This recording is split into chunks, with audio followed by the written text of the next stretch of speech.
하나님은 지혜를 주시는 분이십니다. 살면서 지혜가 부족하다고 느끼는 분은 다른 방법을 찾지 말고 하나님을 찾으라, 하나님께 기도하라고 야고보서 1장 5절이 기록을 하고 있습니다. 하나님을 구하고 찾는 사람은 성경을 읽게 되고 하나님의 말씀을 들으려고 막 집중하게 됩니다. 하나님의 말씀에 하나님의 지혜가 담겨져 있기 때문이죠. 사무엘상 25장 3절 25절에 보면 그 사무엘상 25장이 그 나발과 아비가일 부부에 대한 이야기를 하고 있어요. 거기에서 3절에 보면 그 사람의 이름은 나발이요 할 때 그 나발의 이름 뜻이 어리석은 사람이다, 그런 뜻이에요. 어리석은 사람은 하나님이 없다 인정하는 사람이죠. 그의 아내의 이름은 아비가일이다고 했는데 아비가일은 내 아버지가 기뻐하신다, 그런 뜻이에요. 그 아비가일에 대하여서 더 부연 설명하고 있는 것이 총명한 여자였다, 그렇게 기록을 하고 있습니다. 아내는 총명했는데 남편은 총명하지 않아서 그 행실이 악하고 그 결과가 어떠한가를 이제 그 궁금하신 분들은 다음 성경 구절을 계속 읽어보시면 나옵니다. 그래서 어리석은 사람은 죽음을 맞이하게 되고 총명이 있는 지혜로운 사람은 다윗의 가문에 들어가고 예수님의 가문에 들어가는 그런 내용을 성경이 우리에게 전해주고 있습니다. 시편 14편 1절에 보면 어리석은 자는 그 마음에 이르기를 하나님이 없다 하는도다. 그러니 여러분, 마음에서부터 하나님이 없다고 생각하면 행동은 어떻게 나올까요? 하나님이 없다고 하는 거에 행동들이 막 나오게 되는 거죠. 그리고 잠언 28장 26절에 보면 지혜롭게 행하는 자는 구원을 얻는다, 그렇게 표현을 하고 있어요. 하나님의 말씀대로 살면 구원을 얻지만 하나님의 말씀대로 살지 않으면 구원을 얻지 못한다는 것을 알게 합니다. 하나님의 말씀은 사람에게 지혜가 된다라고 시편 19편 7절에 기록을 하고 있습니다. 하나님의 말씀이 우리에게 지혜가 된다는 거예요. 그러니 지혜가 부족하다고 느끼는 사람은 하나님의 말씀을 계속 가까이 하게 되고 하나님의 지혜로 삶을 살아가고자 하게 되죠. 그 다음에 디모데후서 3장 15절에서도 성경은 우리에게 지혜를 준다, 지혜가 있게 한다, 그렇게 기록을 하고 있습니다. 여러분, 살면서 왜 지혜가 있어야 하느냐 하면 이 땅에서 성공하고자 하는 것들은 부수적인 거고 하나님을 경외하기 위해서는 지혜가 있어야 합니다.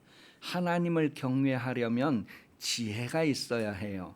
시편 111편 10절에 보면 여호와를 경외함이 지혜의 근본이라 그의 계명을 지키는 자는 다 훌륭한 지각을 가진 자이니 여호와를 찬양함이 영원히 계속된다.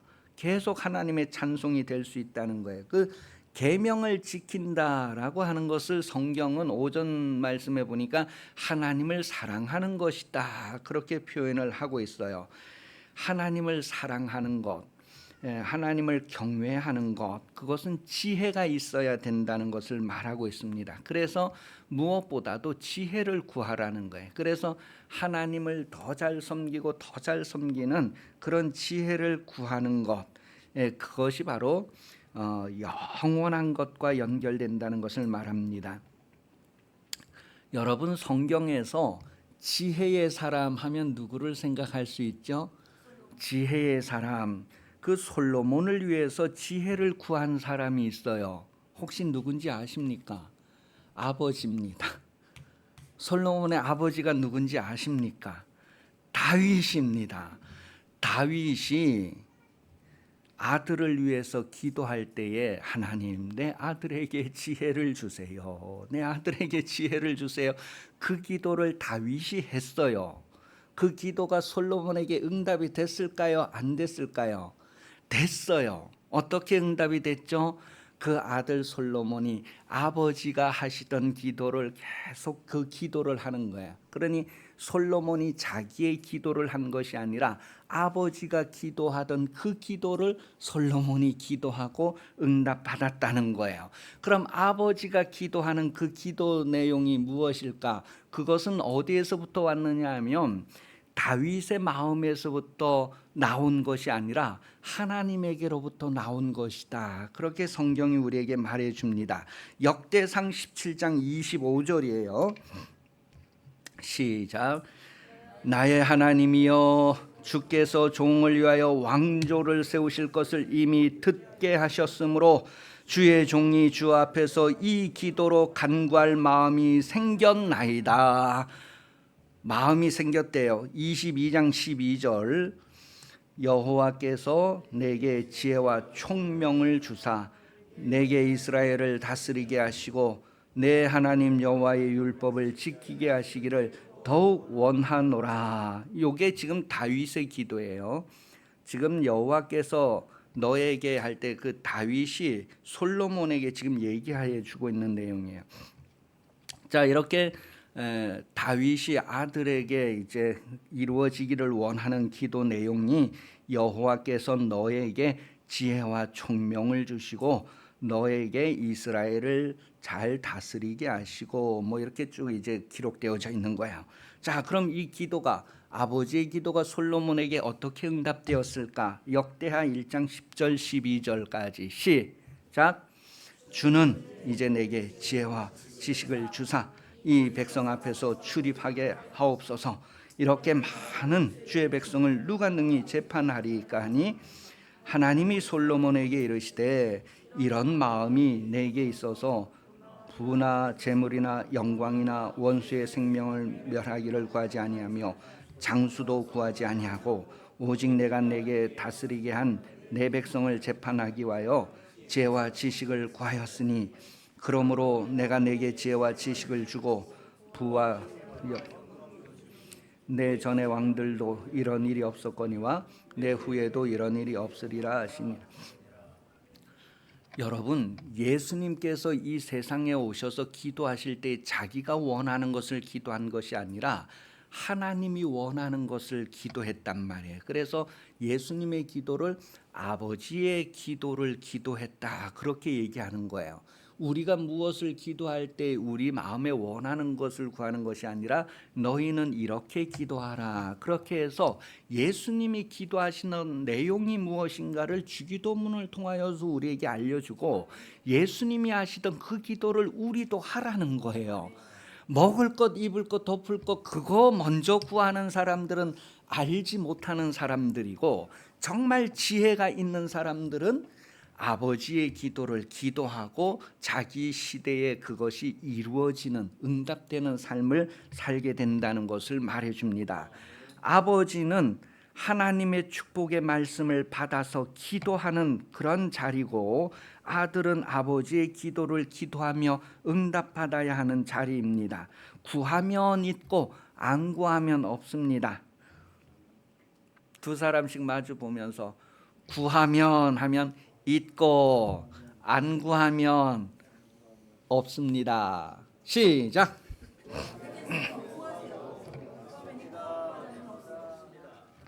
하나님은 자식에게 좋은 것 주기를 원하시는 분이시다라고 성경 말합니다.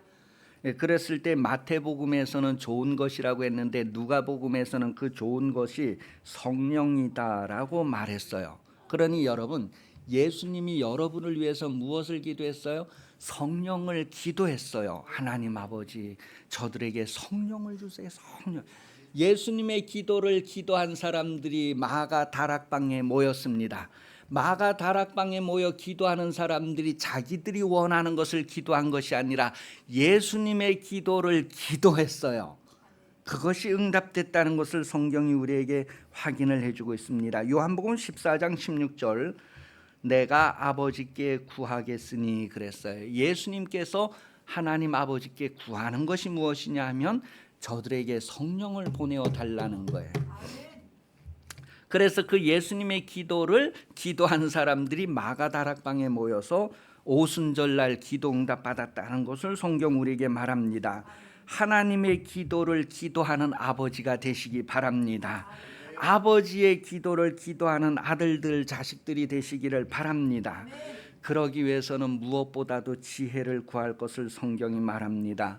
잠언 4장 7절 지혜가 제일이니. 잠언 4장 7절. 네, 잠언 4장 7절 먼저 시작.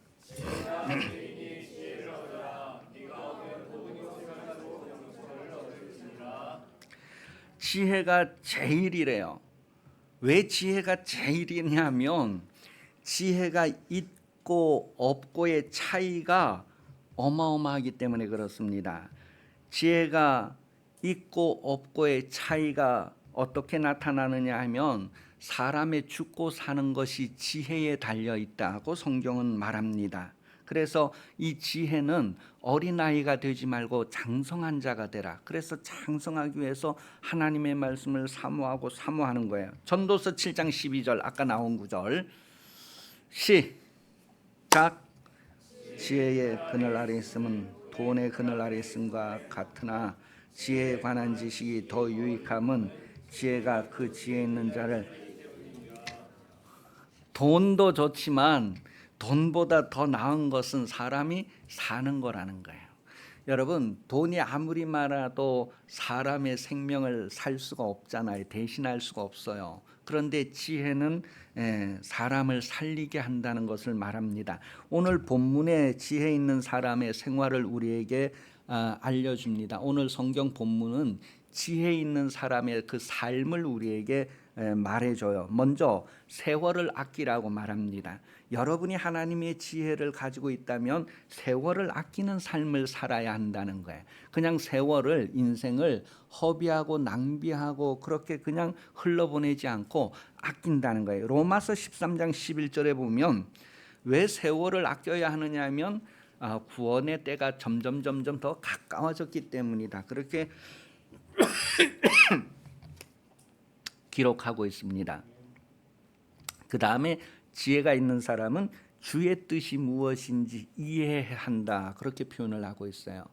주의 뜻이 무엇인지 이해한다고 하는 말의 의미가 사도행전 13장 7절 그가 총독 서기오 바울과 함께 있으니 서기오 바울은 지혜 있는 사람이라 바나바와 사울을 불러 하나님의 말씀을 듣고자 하더라. 여러분, 서기오 바울이 그 총독 서기오 바울은 지혜가 있는 사람이라는, 그 지혜가 있는 사람이 하는 행동이 뭐냐 하니까 하나님의 말씀을 듣고자 한다는 것을 우리에게 말해줘요.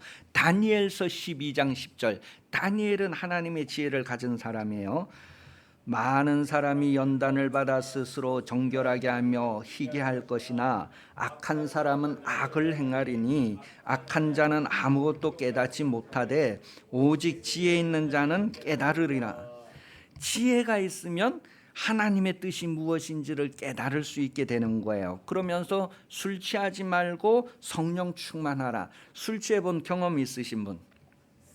술 취함의 특징은 뭐예요? 분간을 못하는 거예요. 분별을 못하는 거예요. 맞아요. 예, 감사해요. 그런데 성령 충만한 사람은 뭐예요? 술 취하지 말고 성령 충만하라고 했는데 성령 충만한 사람은 분별한다는 거예요. 그래서 로마서 12장 2절에 너희는 이 세대를 본받지 말고 오직 마음을 새롭게 함으로 변화를 받아 하나님의 선하시고 기뻐하시고 온전한 뜻이 무엇인지 분별하라는 거예요. 그렇게 분별하는 사람들이 또 다음에 나타나는 모습은 시와 찬송과 신령한 노래들로 서로 화답하라 그랬어요. 이 의미가 실제로 이제 뭐 노래하고 이렇게 하는 것을 얘기하지만 그 속의 뜻도 무엇이냐면 빌립보서 2장 1절에서 4절의 내용이에요. 시와 찬송과 신령한 노래로 서로 화답한다는 것은 뭐예요? 그 뭐 우리 노래에서 주거니 받거니 하는 그런 것처럼요, 성도들이 하나님의 은혜를 이래 서로 주고받는 얘기예요. 그 제가 뭐 카톡을 통해서도 막 하라는 얘기가 뭐냐면, 내가 오늘 아침에 일어나면서 하나님께서 내게 다 주시는 은혜가 이런 은혜를 주셨다, 그런 내용을 서로 나누는 거예요. 나는 오늘 버스 타고 가면서 성경을 잠깐 읽었는데 그런 말씀을 콱 주시더라. 나한테만 콱 주신 것이 아니라 이게 너한테도 콱 주시는 것 같다. 이렇게 좀 할 수 있도록 서로 이렇게 교제하는 그런 의미를 시와 찬송가. 그래서 하나님께서 나에게 행하신 일, 하나님께서 오늘 우리들에게 하시는 일들을 드러내고 말하는 것을 찬송한다, 시를 지어서 그것을 기린다, 이런 의미라는 것을 말하는 거예요. 그 다음에 마음으로 주께 노래하고 찬송하며, 마음으로 하라는 것은 그냥 보이지 않게 감추어진 그런 상태를 얘기하는 것이 아니라, 마음에 있는 것은 다 드러나기 때문에 몸으로 실행하라는 것을 얘기해요. 행실의 열매를 얘기하는 거예요. 그래서 마음은 몸으로 드러난다는 것을 누가복음 6장 45절에 기록을 하고 있어요. 마음에 가득한 것은 다 드러난다. 마태복음 18장 35절에서도 마음에 가득한 것이 무엇이어야 하느냐, 너희가 각각 마음으로부터 형제를 용서하지 아니하면 나의 하늘 아버지께서도 너희에게 이와 같이 하리라. 그 마음에 있는 거, 그거 100데나리온 빚진 사람 이야기하는 거예요. 지금 이 사람이 1만 달란트의 빚을 다 탕감을 받았어요. 그럼 그 탕감받은 마음을 가지고 자기에게 100데나리온 빚진 사람을 탕감해 줄 수 있어야 되는데, 이 사람의 마음에 뭐가 있어요? 그대로 탐심이, 욕심이 있어서 갚으라, 그렇게 요구하는 내용. 그래서 이 사람이 마음에 그게 없구나 하는 것을 우리에게 드러내주고 있어요. 여러분 마음에 정말 하나님의 은혜가 있고 하나님의 말씀이 있고 분별하는 그런 삶을 살게 될 때에 어떠한 행위가 드러나는가를 말해줍니다. 100데나리온 빚진 자의 삶을 지금도 살고 계속 살 것이 아니라, 하나님의 사랑이 여러분에게 가득하여 완전한 사람, 온전한 사람을 이루어가는 장성한 자의 분량에 이르는 그런 삶을 살 것을 성경은 말하고 있습니다. 하나님의 사랑이 여러분에게 온전히 이루어진 걸 어떻게 하느냐 하면, 여러분 속에 있는 사랑으로 다른 사람을 사랑하는 생활을 성경은 오전에 얘기해 주고 있었어요. 그러면서 마무리할 때에 범사에 예수 이름으로 감사하라, 그렇게 표현을 하고 있어요. 왜냐하면 모든 것들이 우리에게 주어지는 것은 예수 이름, 왜냐하면 그 이름의 영광이 있기 때문이다라는 것을 데살로니가전서 5장 18절을 통하여 보여주고 있습니다. 마지막으로 경외함으로 피차 복종하라. 경외한다는 것은 죽기까지 희생적인 것들의 의미가 담겨져 있어서, 여러분이 이 피차 경외함으로 복종하라는 말씀을 기억하세요. 피차, 서로가 누구에게 일방적으로 요구하고 희생을 요구하는 것이 아니라 서로가 정말 그렇게 되어야 할 것을 성경은 얘기합니다. 그런 삶을 사는 중간에, 그런 삶을 사는 동안에 다시 오시는 주님을 만나는 여러분 다 되시기를 예수님 이름으로 축복합니다. 기도하겠습니다. 살아계신 하나님 아버지, 우리에게 생명호흡 주시고 살게 하심을 감사합니다. 하나님을 아는 지혜가 제일임을 깨닫고 지혜를 구하게 하시고, 이 땅에서 서로 하나님을 경외하는 흔적들을 가지게 하여 주시옵소서. 성령의 인도함을 받으며 시대 가운데 구별하고 분별하여서 하나님의 자녀의 아름다움을 닮아가고 이루어가게 해 주시옵소서.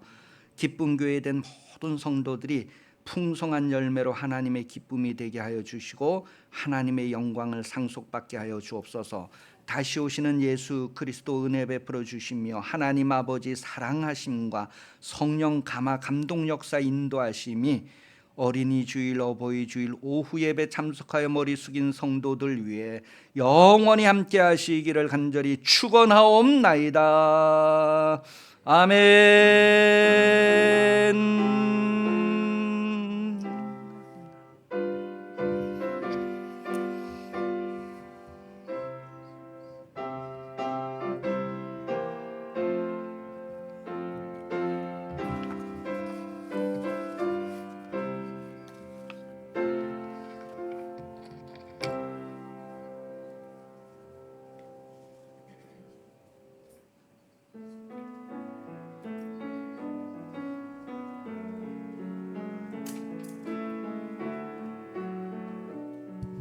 찬양팀